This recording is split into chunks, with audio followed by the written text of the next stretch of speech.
오늘이 2023년 5월 13일인데, 자, 고1 학생들이 이제 중간고사가 끝나고 한 2주 정도 지나서 이제 자기 등수를 알 때쯤의 시기입니다. 따라서 고1 학생을 둔 학부모님께서 시청을 하시면 좋고요. 예비 고1을 둔 학부모님도 미리 시청을 해두셔서 마음가짐을 좀 연습을 하시면 되리라고 영상을 제작했는데, 일단 네 가지로 빠르게 설명을 드릴게요. 자, 첫 번째, 중학교 내신 등급을 먼저 말씀드리기 전에, 자, 맨 위에 헤드라인 있죠. 1등급 반에서 1등, 2등급 반에서 4, 2등, 2, 3등, 3등급 반에서 4에서 7등, 4등급 반에서 8에서 10등. 자, 요거는 뭐 이제 학교마다 조금씩 다른데 보통 이렇습니다. 다음 밑에 헤드라인 보면, 노력을 해봤던 학생은 그 다음 위기도 노력을 하더군요. 요거는 제가 학생들을 많이 가르치면서 공부를 뭐 무조건 잘하는 애들이 자 인생을 다 잘 안 사는 거는 다 아실 테니, 근데 이 노력을 해봤던 학생이 노력을 해보지 못했던 학생이랑 그 다음 20대에서의 삶이 달라지는 것을 많이 봤기 때문에 요 두 개의 헤드라인은 끝까지 네 개가 바뀌는 동안 요거는 바뀌지 않을 거예요. 자, 첫 번째, 중학교 내신 등급을 어차피 다 아실 테지만, 자, 일단 중학교 내신 등급은, 자, 절대평가입니다. 자, 절대평가란 거는 너가 90점 나도 90점, 너가 97점 나도 90점, 똑같이 다 무슨 등급? 자, 이 A등급. 자, 여기 A등급이라는 성적을 받는 겁니다. A등급이라는. 자, 뭐 A, B, C, D 다 볼 필요 없고요. 자, 중학교 내신 등급이 절대평가다. 그럼 이게 어떤 의미냐? 90점 이상의 A등급이다. 참, 이런 게 있어요. 자, A라는 학생이 있고 B라는 학생이 있는데 학원 경험담이에요. 자, A가 얘는 90점이야. 근데 B는 92점이야. 근데 누가 봐도 선생님은 알고 있습니다. 이 90점짜리가 정말 내실 있는 90점이다. 얘는 꽉꽉꽉 찬 90점이에요. 근데 이 B라는 92점은 꽉 차지 않았어. 좀 운 좋게 맞은 것도 있어. 하지만 같은 등급 A란 말이죠. 같은 등급 A등급을 얻어요. A라는 B라는 학생이 똑같이 점수를 90점 이상이 A예요. 그러면 엄마, 제가 더 나보다 공부 잘했는데 내가 더 점수 높았잖아. 그럼 솔직히 당연히 우리 아들 딸인지라 잘했어, 당연히 해줘야 되는 건 맞는데, 사실 이거는 이제 고등학교 가면은 이제 차이가 나는 그 부분인데, 보통 학원에서는 잘 그렇게 말은 하지 않습니다. 왜냐면 부모님들이 당연히 듣는데 자기 아들 딸을 뭐 점수 잘 맞았는데 못했다고는 할 필요가 없잖아요. 다음에 여기서 더 중요한 거는, 자, 이 중학교들 있잖아요. 중학교들. 자, 중학교들이 보통 평균이 몇이 나올 것 같아요? 중학교들 평균. 학교 평균은 대부분 70에서 80 사이 나옵니다. 만약에 60대다. 그러면 그 학교가 못하는 겁니다. 학교 학생들이 못해서 깎아먹는 거고, 위에 있는 애들은 깎지 않는 거고. 보통 70, 80. 그럼 90점 이상이 보통 몇 퍼센트가 되느냐? 학생들 중에. 그걸 아셔야 돼요. 자, 30%입니다. 30%가 90점 이상을 받고 A등급을 받습니다. 이게 영어 수학이 아니라 국어나 과학이나 한국사나 이랬을 때는 더 심각해지는 거죠. 더 점수를 잘 받는다 얘기예요. 이틀 공부해서 한국사 80점 넘었어요. 이런 거 엄청 많이 들어봤거든요. 결국에 중학교 내신 등급은 성실한지 안 한지를 확인하는 작업이고, 여기 내신에 또 숨어있는 단점 또는 비밀은 뭐냐? 자, 수행입니다. 수행. 자, 수행 평가는 보통 남자들보다는 여자 학생들이 더 잘하고 공부를 열심히 하는 학생들이 잘 받을 수 있는 게 수행 평가입니다. 자, 이놈의 수행 평가가 문제가 되는 게, 내신 점수는 지필과 수행 평가로 나뉘는데 수행 평가가 보통 40%를 차지합니다. 그러면 지필 평가, 시험지 점수, 고등학교 가면은 수행 평가가 퍼센트가 줄어들어요. 지필 평가는 지금 시험이 쉬운데 중학교는 수행 평가도 당연히 쉽습니다. 결국 노력하고 열심히 하는 친구는 내신, 흔히 말해서 내신 190 있잖아요. 내신 190 이상 정말 아들이 딸들이 되게 잘하는 건 맞습니다. 근데 이런 애들이 보통 학교에 몇 퍼센트 있다는 거? 최소 20에서 30%는 있다고 봐야 됩니다. 그럼 그게 시 단위로 묶고 도 단위로 묶으면 엄청 나겠다고 상상이 되겠죠. 그래서 일단 중학교 내신 등급은 이런 식으로 이제 등급이 평가된다. 넘어가고, 두 번째, 자, 이제 고등학교 내신 등급을 뭐 다 아실 테지만 모르시는 분들을 위해서 천천히 설명을 하도록 하겠습니다. 자, 300명이 있다고 생각을 하고, 자, 여기선 1등급, 2등급, 3등급, 자, 이런 거를 상대평가라고 합니다. 자, 다른 학생들에 비해서, 상대에 비해서 하는 평가, 그래서 상대평가인데, 자, 여기서 제가 말하고 싶은 거는, 저기는 4등급. 자, 여기는 4등급을 학생들이고 학부모님들이고 되게 극혐을 해요. 아, 4등급 되면 무슨 인생 망한지 아는데.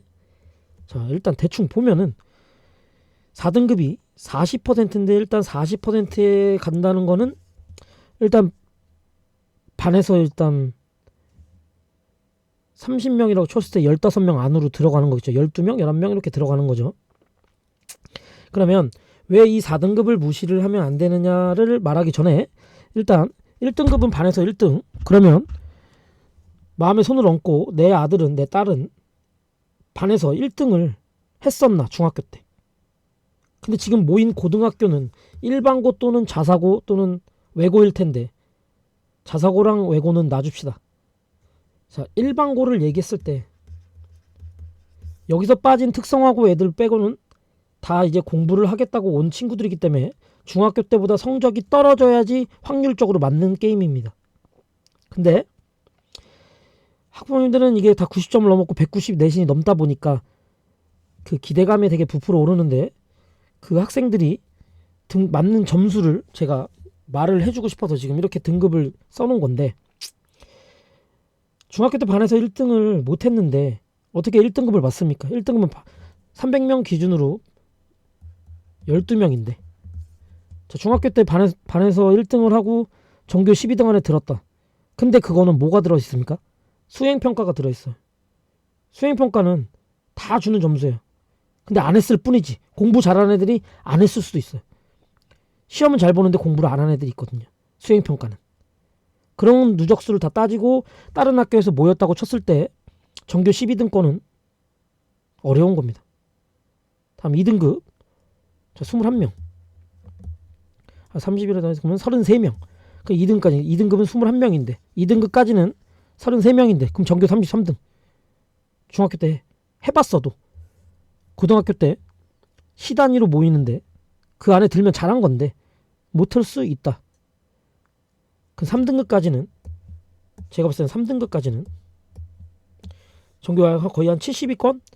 60에서 70위권까지인데 거기까지는 이제 들어갈 수는 있죠. 내신 190 이상 애들이. 거기까지 들어가는 건 이게 안전빵이라고 생각을 해요.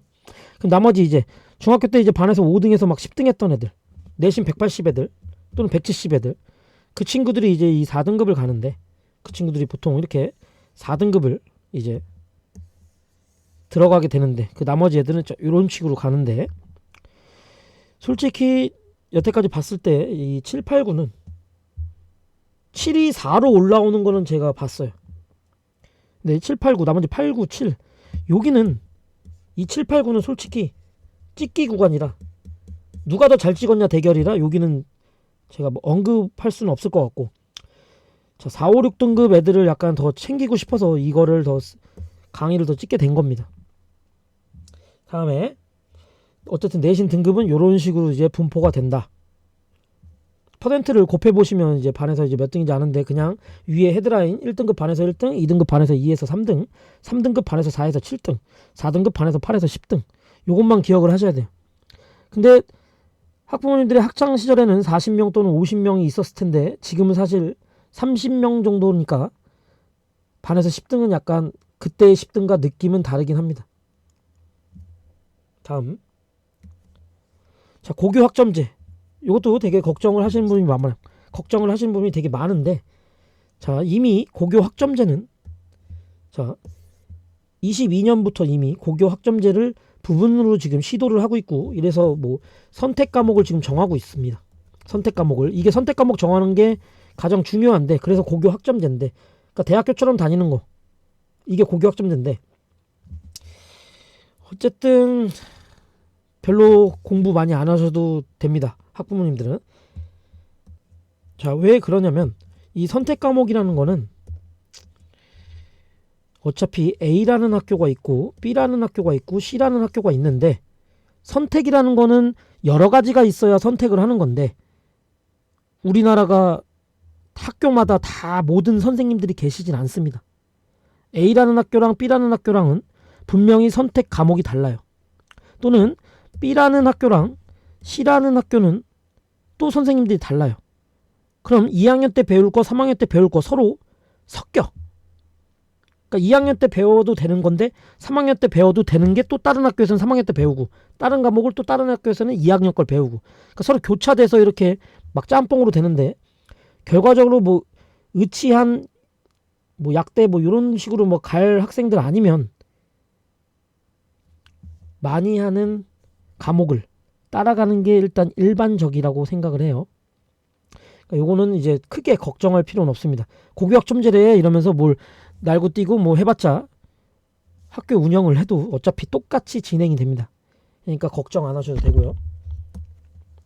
자, 다음 4번 이제 학부모의 고민 중에 하나만 제가 딱 뽑았어요. 제가 많이 듣는 고민을 뽑은 건데 학부모님들이 자 아이가 아직 자 뚜렷한 진로 진학 희망 학과가 없어요. 당연한 겁니다. 저도 그랬고 학부모님들도 그랬을 거라고 생각을 해요. 다음 장래 희망도 없다고. 그럼 이제 부모로서 어떻게 조언을 해야 하는지. 그럼 정말 이 두 줄이 궁금하신 분은 일단 자 심리적인 힘 아이에게 자 심리적인 힘이 돼주셔야 돼.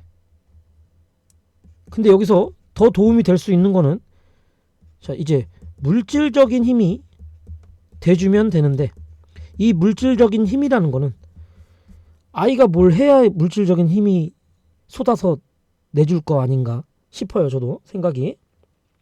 어쨌든 이제 심리적인 힘에서 줄 수 있는 방향은 자, 이 아이가 뭘 할 수 있는지, 뭘 좋아하는지, 자, 이런 거를 찾게 돼서 쭉쭉쭉쭉 대화를 이어가면 좋은데 그런 대화가 잘 안 이어져요. 보통 학생들은 자기가 무슨 꿈이 있으면 엄마 아빠한테 잘 말 안 합니다.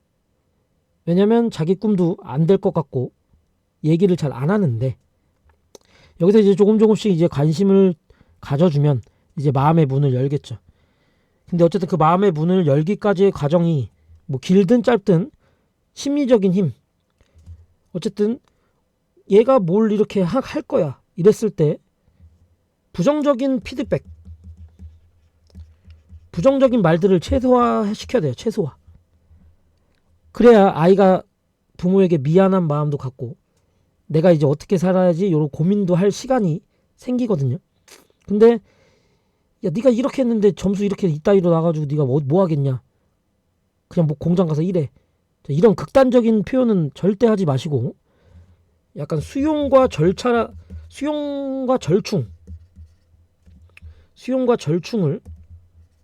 했으면 대화를 잘 이어가면 좋겠습니다. 제가 보기에는. 다음에 이제 여기는 이제 물질적인 힘. 자, 이 물질적인 힘도 약간 뭐 학원이나 과외나 약간 뭐 문제집을 사주다든가 뭐 인터넷 강의를 듣게 하든가. 자, 요런 거는 이제 어쨌든 부모의 노력으로 약간 해결이 될 수 있는 부분이라 요 부분은 이제 결과가 이제 나오냐 안 나오냐가 중요한데 근데 이 결과는 또 이 학생들이 열심히 안 하고 그 학원만 다니고 가방만 메고 이렇게 왔다 갔다 하는 애들이 있어. 그 친구들을 보면 당연히 학원을 끊게 하고 싶죠. 근데 그 난간의 구간이 자 4에서 5등급 학생들입니다. 자 분명히 4에서 5등급의 학생들은 2나 3까지는 충분히 갑니다. 근데 여기서 단 한 번의 시험, 단 한 번의 1학기 시험, 2학기 시험 뭐 이렇게 짧게 공부를 보시면 애를 못 가리켜요. 아이는 1년, 2년 쌓아서 이렇게 차곡차곡 쌓이다 언젠가 터지는 그 그래프를 이렇게 그리다 보면 이렇게 가다가 터지는 시기가 이게 있는데 이게 급작스럽게 가다가 팍 터지지는 않습니다. 쌓이다 그게 모여서 공부가 터지는 거지 중학교 공부처럼 이틀 공부해서 터지는 게 아니기 때문에 약간 끈기를 갖고 아이에게 힘을 주면서 응원을 해주면서 기다리시면 좋은 결과가 반드시 저는 있었고 있을 거라고 생각을 합니다. 그럼 여기서 마지막으로 자, 우리나라 대기업이 몇 개라고 생각하십니까? 대기업의 기준이 뭐 5조, 10조 뭐 이런 기준이래요. 근데 뭐 어차피 저는 이제 대학 친구들한테 들은 건데 어쨌든 대기업은 보통 아이들한테 이제 학생들 고3 애들한테도 물어보면 대기업은 뭐 3개, 뭐 통신 3사인가? 아니면 뭐 집에 있는 가전제품 회사? 자, 대기업은 최소 50개입니다. 대기업은 최소 50개다. 지금 취업의 목적에 맞게만 말씀을 드리는 거예요. 그럼 이게 50개인데 우리나라 대학교가 인서울 포함해서 50개가 안 되죠. 그러면 같은 4년제를 졸업하면서 누군가는 더 노력을 하면 이 대기업은 뭐 인서울을 안 하더라도 내신 3, 4등급이 이제 갈 수 있는 대학을 가도 충분히 경쟁력이 있다고 봅니다. 앞으로 로봇이랑 자율주행, 지금 AI가 많이 발달하는 시대잖아요. 그러면 AI를 대신해서 할 수 있는 일들이 분명히 있을 거고 거기가 더 빛날 텐데 여기에서 더 반전은 공부를 잘하는 친구들, 자 1등급 친구들의 방향이 지금 의대 쪽으로 가죠. 그러면 이제 안전빵으로 이제 취업을 하고 싶단 건데 자 지금 뭐 연세대학교 뭐 그 반도체학과도 미달이 됐어요. 삼성전자 바로 취업하는 건데 지금 이런 시대예요. 그렇기 때문에 지금 이 시대는 공부를 굳이 많이 한다고 해서 대기업을 가는 게 아니고 일단 자기가 만족하는 거를 추구하는 거기 때문에 약간 공부를 출발선이 이제 대학교가 늦었더라도 그 발판만 만들 수 있는 영역이 들어오면 언젠가 다시 문을 두드려서 대기업에도 들어갈 수 있다고 봅니다. 네, 여기까지입니다.